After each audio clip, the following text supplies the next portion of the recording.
Freddie Mercury's close friend sells his treasures. Freddie Mercury on stage wearing crown and cape at Wembley Stadium, 1986. Freddie Mercury pictured at Wembley Stadium in 1986.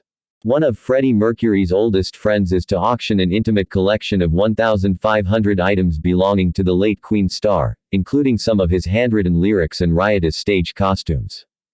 The singer built up the collection over 30 years and kept everything at his home in West London. When he died in 1991, he left both the house and its contents to Mary Austin.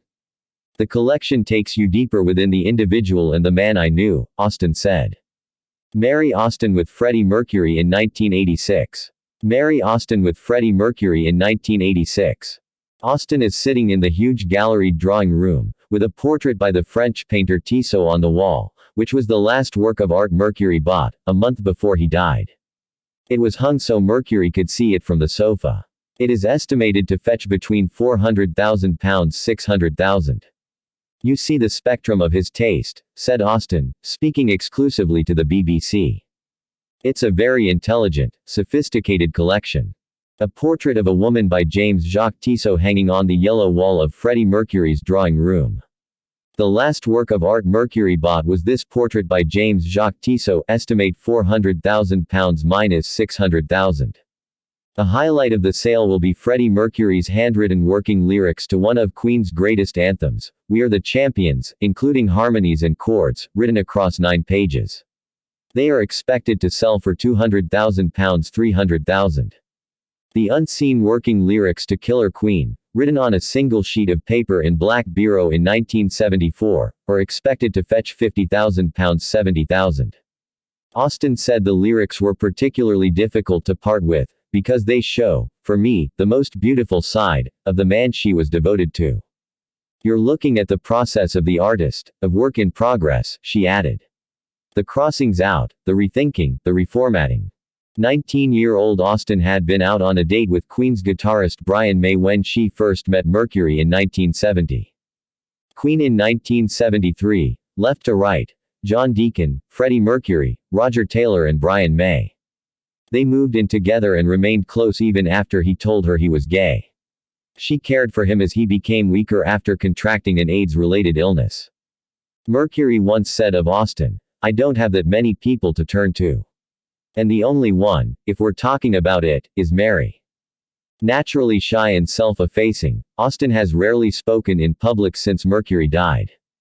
But he is still a huge part of her life. "I miss the fun, the humor, his warmth, his energy," she reflects. Mercury lived in Garden Lodge in Kensington. The house, Garden Lodge, in Kensington, has remained almost entirely as Mercury left it for 3 decades, complete with the antique furniture, artworks and glass he collected and the sumptuous fabrics he loved. There are prints by Matisse and Chagall hung on the iridescent buttercup yellow gloss-painted walls of the dining room and a portrait by Picasso which was displayed above the breakfast table in the kitchen. In Mercury's kitchen hung Pablo Picasso's portrait of his wife, estimate £50,000 $70,000. "I like to be surrounded by splendid things," he once said. "I want to lead the Victorian life, surrounded by exquisite clutter. But now Austin has decided to sell the collection, because I need to put my affairs in order," she explains. Austin, 72, adds, "The time has come for me to take the difficult decision to close this very special chapter in my life. And beyond a few personal gifts and photographs of the pair together, Mary Austin is selling everything. I decided that it wouldn't be appropriate for me to keep things back. If I was going to sell, I had to be brave and sell the lot."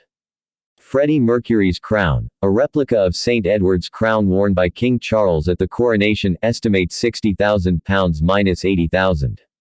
So Mercury's stage costumes will be sold, including sequined catsuits, glittered shoes and the fake fur, red velvet and rhinestones crown and matching cloak he wore during his last tour with Queen in the 1980s. He kept them in a mirrored-lined dressing room. It is thought Freddie Mercury wrote and recorded Crazy Little Thing Called Love on this 1975 Martin D35 acoustic guitar, estimate £30,000 minus £50,000. There are personal items in the sale too. The telephone he kept beside his bed, a specially commissioned marble bar and matching bar stools, monogrammed cocktail napkins embroidered with a green F and a small silver mustache comb. There is also his favorite waistcoat, worn in his final video These Are the Days of Our Lives, in 1991. The silk panels of red, green and purple are each hand-painted with one of Mercury's cats, Delilah, Goliath, Oscar, Lily, Romeo and Miko. Freddie Mercury's favorite waistcoat, estimated to fetch £5,000 minus £7,000. All 1,500 items will go on display at Sotheby's in London in the summer in a sequence of specially designed galleries, devoted to a different aspect of Mercury's life, before they are sold in September. The auction is expected to fetch in excess of £6 million and some of the proceeds will be donated to charity.